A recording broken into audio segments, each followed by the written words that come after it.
Good afternoon. कैसे हैं आप सब लोग? उम्मीद करता हूँ कि आप लोग की तैयारी बहुत अच्छी चल रही होगी। तो अब गिन के 5 दिन बचे हैं, अपना बेस्ट दें। और जो ज़्यादा क्वेश्चन जहाँ से आ रहे हैं, जैसे साइंस, जैसे बिहार स्पेशल, जैसे करंट अफेयर्स, इन सब पे फोकस करें और अच्छा स्कोर करें। ठीक है। तो इस छोटे से वीडियो में मैं आपके लिए एक बार लूसेंट का ना फिजिक्स, केमिस्ट्री और बायोलॉजी तीनों लेकर आया हूँ। और जो इसमें इम्पोर्टेंट है उसके बारे में एक बार बता देता हूँ, क्योंकि ये 30 क्वेश्चन की बात है और इसमें से आप मैक्सिमम स्कोर कर सकते हैं 25 से 27, क्योंकि इसमें कोई घुमाने वाला क्वेश्चन नहीं रहता है, स्ट्रेट एंड फॉरवर्ड रहेंगे। मैक्सिमम क्वेश्चन जो है वन लाइनर फॉर्म में आते हैं, तो आप इसको एक बार ज़रूर देख लें। ठीक है। जैसे सबसे पहले डायमेंशन फार्मूला वगैरह की बात बता रहा हूँ। ठीक है।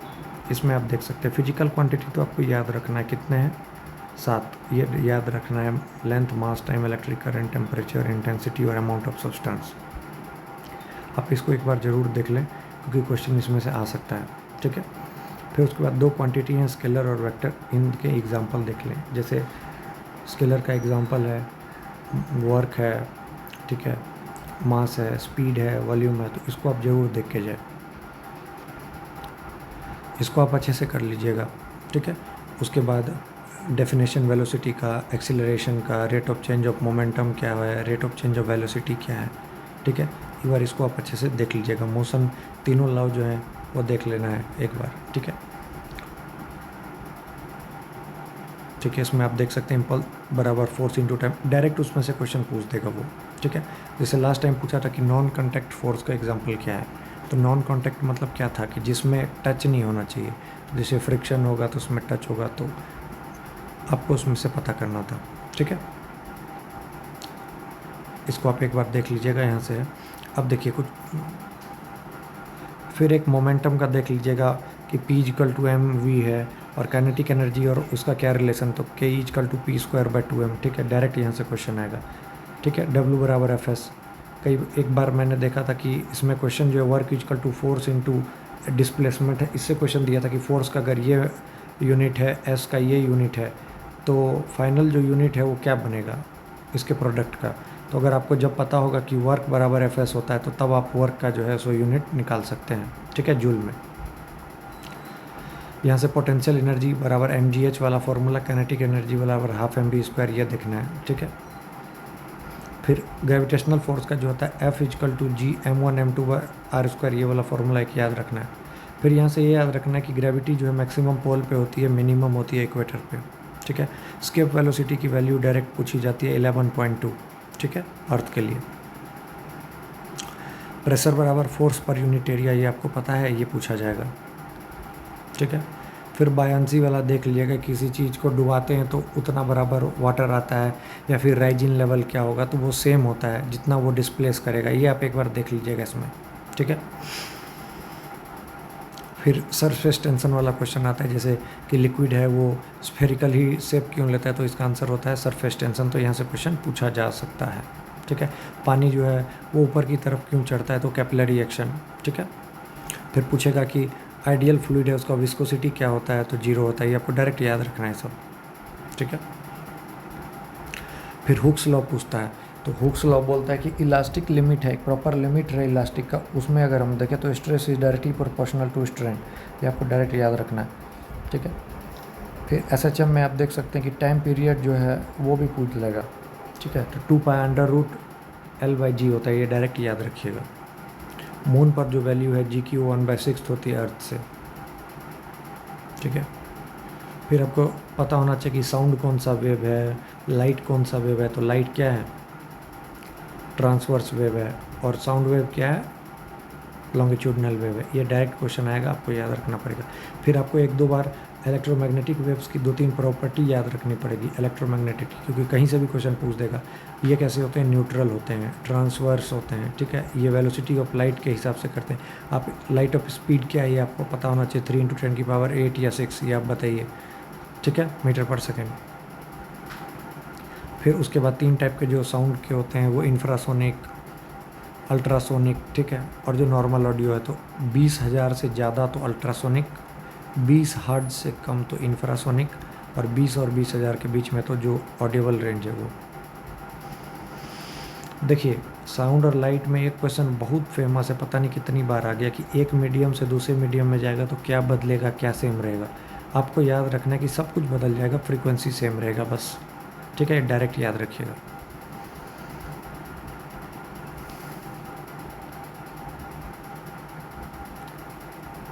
ठीक है, प्रेशर जो है ना, वो प्रेशर में साउंड का कोई रिलेशन नहीं है, इंडिपेंडेंट होता है, ये आपको याद रखना है। ठीक है, और साउंड टेम्परेचर पे जो है वो मतलब डायरेक्टली प्रोपोर्शनल होता है, टेम्परेचर ज़्यादा तो साउंड की स्पीड ज़्यादा।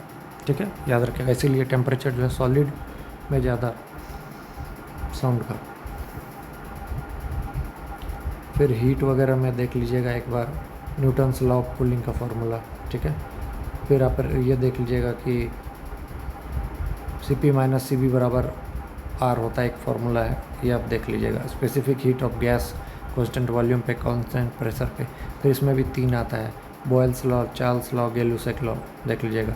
स्टीफन्स लॉ डायरेक्ट एक बार याद कर लीजिएगा, E is directly proportional to T की पावर 4। ठीक है, फिर सेल्सियस और टेम्परेचर के बीच में कैसे, डिग्री फ़ारेनहाइट के बीच में क्या रिलेशन है, कैसे निकलते हैं, वो देख लीजिएगा एक बार। ठीक है,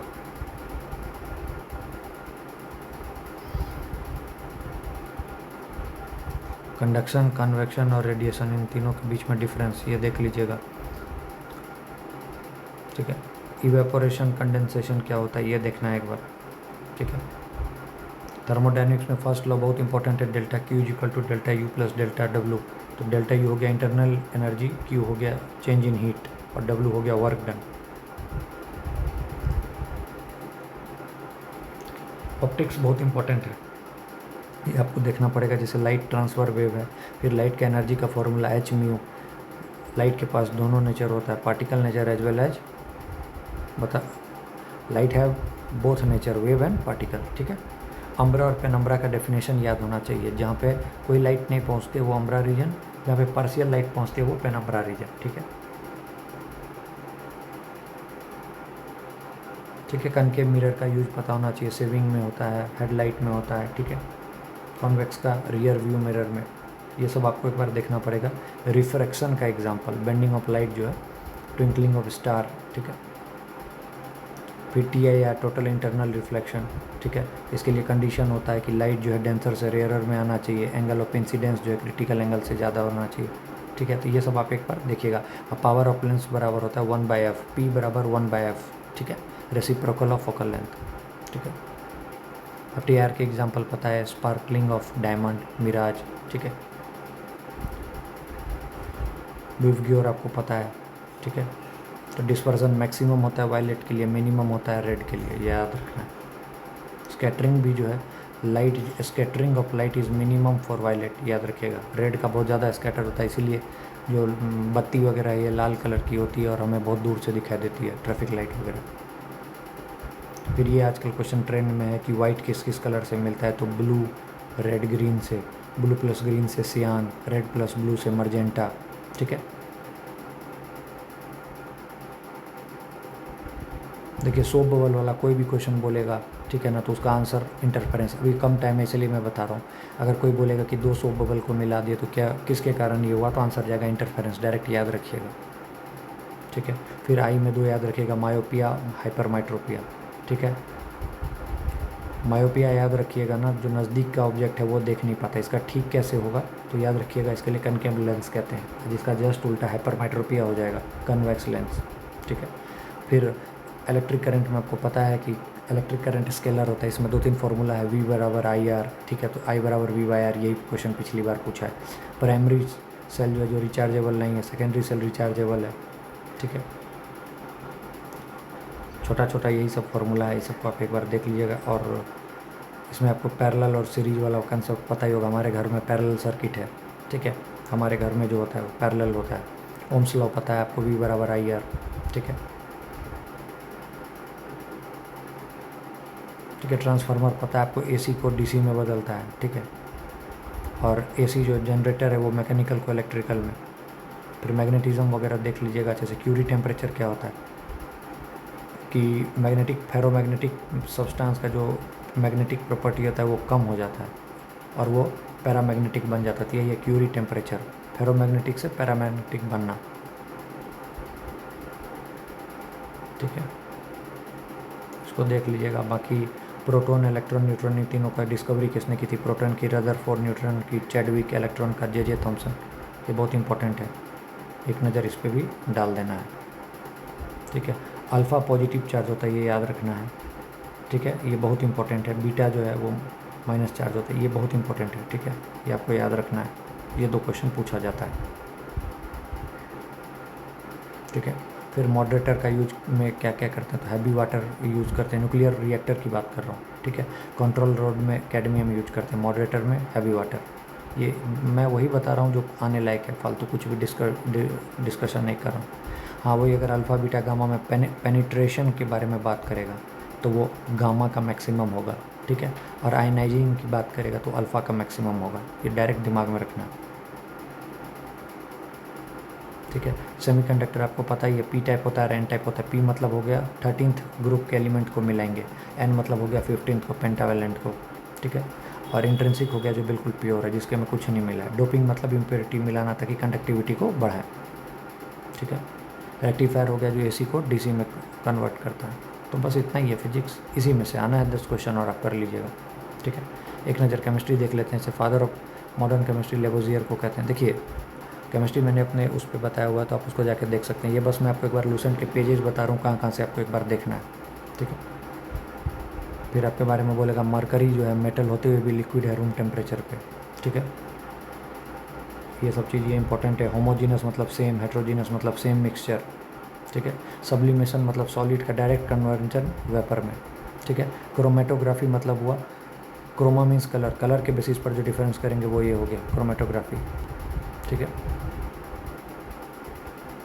ये बाकी रिएक्शन देखिए, इसमें से डायरेक्ट क्वेश्चन पूछेगा कि क्विक लाइम का फॉर्मूला क्या है? तो CaO। क्विक लाइम में पानी मिलाएंगे तो सिलेक्ट लाइम बचेगा, सिलेक्ट लाइम का फॉर्मूला CaOH होल ट्वाइस। ठीक है, फिर calcium hydroxide CaOH whole twice, ये सब आपको एक बार देख लेना है। फिर रस्ट का एक क्वेश्चन आया हुआ था पिछले साल में कि अगर रस्ट जो होता है उसके कारण वेट बढ़ता है कि घटता है? तो याद रखिएगा वेट बढ़ेगा। ठीक है, और रस्टिंग जो है वो ऑक्सीडेशन प्रोसेस है। फिर अवोगाड्रो नंबर का डायरेक्ट फार्मूला याद रखना है, मतलब वैल्यू याद रखना है 6.023 × 10⁻23। ठीक है, इलेक्ट्रॉन की डिस्कवरी थॉमसन, प्रोटॉन की गोल्डस्टीन और न्यूट्रॉन की चैडविक। आइसोटोप, आइसोबार आपको पता ही होगा। आइसोटोप क्या होता है? Same atomic number, different atomic mass. Isobar उल्टा हो जाएगा, same different atomic number, same atomic mass. ठीक है, आइसो इलेक्ट्रॉनिक मतलब हो गया सेम इलेक्ट्रॉन्स। ठीक है, आइसोटोन्स मतलब हो गया सेम नंबर ऑफ न्यूट्रॉन्स। तो आप देख सकते हैं रदरफोर्ड का जो मॉडल है वो एटम वाला मॉडल, इलेक्ट्रॉन वाला मॉडल था। ठीक है, फिर E बराबर hμ और hc/λ, ये फॉर्मूला आपको दिमाग में एकदम चमका होना चाहिए। ठीक है,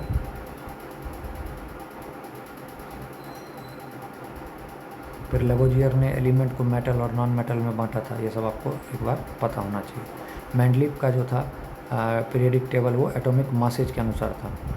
ठीक है, याद रखिएगा, increasing order of atomic mass. Father of periodic table कौन था? मैंडलीव, याद रखना है। अब आपको याद रखना है कि ग्रुप 1 to S ब्लॉक के थे, 13 से 18 P ब्लॉक के, 3 से 12 D ब्लॉक के और F ब्लॉक के इनर ट्रांजिशन एलिमेंट्स इनको कहा जाता है। फ्लोरीन सबसे ज़्यादा इलेक्ट्रोनेगेटिव है, chlorine maximum electron affinity show करता है। ठीक है, ये सब चीज़ आपको याद होना चाहिए। हाईएस्ट डेंसिटी किसका होता है? ऑस्मियम का। तो जितने भी वन लाइनर हैं ये जो 1 से 22 तक है बहुत इंपॉर्टेंट है, इसको देख लीजिएगा। आयनिक कंपाउंड के बारे में high melting point, boiling point है। ठीक है, इसके बारे में। फिर कोलिगेटिव प्रॉपर्टी, वो प्रॉपर्टी जो कि नंबर ऑफ पार्टिकल पर डिपेंड नहीं करती है। ठीक है, टोटल 4 कोलिगेटिव प्रॉपर्टी है, याद रखना है। डायरेक्ट क्वेश्चन आ सकता है कि डेफिनेशन देके कि those property which do not depend on the number of the particle, वो कौन है? तो कोलिगेटिव प्रॉपर्टी। ऑप्शन इसके कौन कौन से वो हैं? Relative lowering, osmotic pressure, elevation in boiling point and depression in freezing point. ये सब आपको एक बार देख लेना है। फिर आपको वो देख लेना है ऑयल क्या है, फिर मिल्क क्या है, वाटर इन ऑयल है, ऑयल इन वाटर, तो ये सब आपको पता चल जाएगा। ठीक है, फिर ये क्वेश्चन अभी आया हुआ था DSO में, नाइट्रिक एसिड का यूज करते हैं और HCl का purification of gold and silver. अरे वो वाला क्वेश्चन, एक्वारेजिया। ठीक है, 3:1। ठीक है, एसिडिक स्ट्रेंथ आपको देख लेना इसमें से। फिर ये कौन सा एसिड किस में पाया जाता है? ऑक्जेलिक एसिड टोमेटो में, स्टेरिक एसिड फैट में, टार्टरिक एसिड ग्रेप में। डायरेक्ट क्वेश्चन आएगा, डायरेक्ट। फिर मैंने आपको Boyle's law, Charles law, Gay Lussac law बताया। बॉयल्स लॉ मतलब कांस्टेंट टेम्परेचर पे V is inversely proportional to P। ये सब करके आपको डायरेक्ट एक बार देख लिया। आइडियल गैस इक्वेशन बहुत important, PV equal to nRT, PV equal to nRT ideal gas equation है, ठीक है। R की वैल्यू होती है 8.314, ठीक है, गैस कांस्टेंट है, ठीक है। फिर है 3 टाइप के सिस्टम होते हैं, open, closed end isolated. Open मतलब हो गया जिसमें जो मास और एनर्जी है चेंज हो सकते हैं, मतलब दोनों के बीच में जो है वो एक्सचेंज हो सकता है, ठीक है। ये आपको याद रखना है। एडियाबेटिक प्रोसेस का एक चीज़ याद रखना है कि no change of heat between the heat surrounding and the system, बहुत इंपॉर्टेंट, ठीक है। एक्सोथर्मिक में हीट निकलती है तो डेल्टा H क्या होगा, नेगेटिव, ठीक है। फिर Faraday first law of electrolysis, आपको डायरेक्ट फार्मूला याद करना पड़ेगा, W इक्वल टू ZIT, और F जो होता है वो फैराडे, इसका वैल्यू है 96500, ठीक है। बस इतना ही है, ये हो गया आपका केमिस्ट्री में यही है, ठीक है। ब्यूटेन वगैरह आपको पता है, गैस वगैरह से जो होता है, ठीक है। अब एक होता है वाटर गैस CO+H2 जिसको सिन गैस कहते हैं, और एक होता है प्रोड्यूसर गैस CO+N2, ये दो याद रखिएगा डायरेक्ट। पेट्रोल के लिए होता है ऑक्टेन नंबर, ठीक है, और डीजल के लिए होता है C10 नंबर, ठीक है। एसिडिक फ्लक्स वो होता है जो बेसिक इम्प्योरिटी को हटाता है, तो एसिडिक फ्लक्स का एग्जांपल SiO2, बेसिक का CaCO3, ठीक है। बोरेक्स का फॉर्मूला याद रखिएगा Na2B4O7.10H2, ठीक है। टाइटेनियम को स्ट्रेटेजिक मेटल कहा जाता है। जियोलाइट का यूज किया जाता है हार्डनेस ऑफ वाटर को के लिए। अब देखिए इसमें जो जो हाईलाइट किया हुआ है ना, इसको कम से कम पढ़ लीजिएगा एक बार। आर्टिफिशियल रन सिल्वर आयोडाइड, इसे मैंने DSO से पहले किया हुआ था, देखिए क्वेश्चन इसमें से आया। गैल्वेनाइज्ड आयरन जिंक हो गया, ठीक है। Galvanised iron is coated with zinc, ताकि एक ऊपरी कोटिंग कर देते हैं ताकि ऑक्सीडेशन से बचाया जा सके, ठीक है। यूरेनियम जो है वो रेडियो एक्टिव मेटल है, और आयरन का जो प्योरेस्ट फॉर्म है वो है राउट आयरन, ठीक है। टेम्पररी हार्डनेस के लिए bicarbonate of calcium and magnesium, permanent के लिए कैल्शियम और मैग्नीशियम। ब्लीचिंग पाउडर जो है SO2 का टेम्पररी होता है, बाकी क्लोरीन का जो होता है वो परमानेंट होता है, याद रखिएगा। SO2 का जो ब्लीचिंग एक्शन है वो टेम्पररी है, बाकी इसका परमानेंट है, ठीक है। ये सब एक बार एक नज़र देख लेना है। हैवीएस्ट एलिमेंट कौन है, ऑस्मियम, ठीक है। सल्फ्यूरिक एसिड को ऑयल ऑफ पेट्रोल कहा जाता है, जेनॉन को स्ट्रेंजर गैस, ठीक है। अब देखिए बायोलॉजी तो मैंने बता रखा है उसमें, तो आप एक नज़र, मैं PDF ऊपर कर देता हूँ, आप इसमें से एक नज़र मार लीजिएगा, ठीक है, जो जो इम्पोर्टेंट है, ठीक है। बाकी एक बार मैंने उसमें बता दिया। अब ये जैसे इसमें हो गया 5 किंगडम क्लासिफिकेशन किसने दिया था, तो RH विटेकर ने दिया था। अलगी और फंजाई मिल के क्या बनाते हैं, तो आपको याद रखना चाहिए लाइकेंस, ठीक है। अब आपको 2 चीज़ इसमें 3 चीज़ बहुत ज़्यादा पूछा जा रहा है, जैसे वाटर सोल्यूबल क्या है, तो विटामिन B और विटामिन C वाटर सोल्यूबल है। फैट सोल्यूबल कौन है, तो KADE कड़े है या कीड़ा है, आप ऐसे रखते कीड़ा, KEDA फैट सोल्यूबल। अगर फैट सोल्यूबल है तो लिवर में स्टोर होगा, तो क्वेश्चन बार बार पूछा गया, तो पूछेगा which of the following is water soluble, तो answer BC। Which of the following is fat soluble, तो आंसर KEDA, ठीक है। और ये फैट सोल्यूबल कहाँ स्टोर होता है, तो लिवर में, खत्म। ये 3-4 क्वेश्चन बार बार आ रहे हैं। पावर हाउस किसका है, माइटोकॉन्ड्रिया। ल्यूकोप्लास्ट जो होता है वो कलरलेस होता है, ठीक है, याद रखना है, ठीक है। फिर आपको ये न्यूक्लियोटाइड और न्यूक्लियोसाइड में अंतर पता होना चाहिए। न्यूक्लियोटाइड में तीनों आ जाएगा, शुगर भी, बेस भी, फॉस्फेट भी, बट अगर न्यूक्लियोसाइड पूछेगा तो शुगर और नाइट्रोजन, ठीक है। DNA से RNA बना तो ट्रांसक्रिप्शन, RNA से प्रोटीन बना तो ट्रांसलेशन, डायरेक्ट याद रखना है, ठीक है। फादर ऑफ जेनेटिक्स कौन है, आपको पता ही है, मेंडल। म्यूटेशन के बारे में किसने बताया, ह्यूगो डी वेरीज ने, ठीक है। जीनोम का डेफिनेशन पूछ सकता है, all gene present in the haploid cell, याद रखना है, हैप्लॉइड, ठीक है। बाकी मैंने ये सब बताया है आपको एक बार। देखिए होमोलोगस ऑर्गन है, तो इसका मतलब क्या होता है, आप एक बार बता सकते हैं। फंक्शन डिफरेंट है, ओरिजिन सेम है, तो होमोलोगस, डिफरेंट फंक्शन। और अगर सिमिलर फंक्शन है तो एनालॉगस, ठीक है। एक बार इन सबको देख लीजिएगा, मैंने एक बार बताया इसमें, ठीक है, अच्छे से एक बार इसको देख लीजिएगा। वायरस के बारे में आपको पता होना चाहिए कि वायरस जो connecting link between living non living है। डिस्कवरी किसने की थी, आइवानस्की। माइकोप्लाज्मा स्मॉलेस्ट नॉन पारकैरियोटिक सेल है, ठीक है। बस आप इसको एक नज़र देख लीजिए, बस हो गया आपका काम। ब्लड ग्रुप के बारे में क्वेश्चन आता है तो आप इसमें देख लीजिए, डिस्कवरी कौन कहता है तो लैंड स्टेनर, ठीक है। पेट के अंदर से कौन सा एसिड होता है, HCl, ये पूछा जा रहा है, ठीक है। स्मॉल इंटेस्टाइन के कौन कौन से पार्ट है, ड्यूडेनम, जेजुनम, इलियम, ठीक है, सब पूछा जा रहा है। फिर सबको एक बार एक नज़र देख लीजिएगा। ब्रेन का देख लीजिएगा, fore brain, mid brain, hind brain में, और ब्रेन में सबसे बड़ा पार्ट कौन सा होता है, सेरेब्रम, याद रखना है। भूख वगैरह कहाँ लगती है तो कहाँ से, तो हाइपोथैलेमस, ये बहुत इंपॉर्टेंट है। शराब पी के चल रहे हैं, बैलेंस नहीं बन पा रहा है तो कौन, सेरेबेलम, ठीक है। एंथ्रैक्स डिजीज किसके कारण होता है, बैक्टीरिया के कारण होता है। ट्यूबरक्लोसिस को वाइट प्लेग कहते हैं। देखिए डेंगू जो होता है वो होता है एडीज मॉस्किटो के कारण, एडीज, ठीक है। बस इतना देख लीजिए, हो गया काम, ठीक है। याद रखिएगा इतना। तो कैसा लगा बताइएगा एक बार, इसको पूरा कर लीजिए, पूरा लूसेंट हो गया आपका, ठीक है। इसके बाहर कुछ भी नहीं, ठीक है। तो आपको ऑल द बेस्ट, अच्छे से कर लीजिए, ठीक है।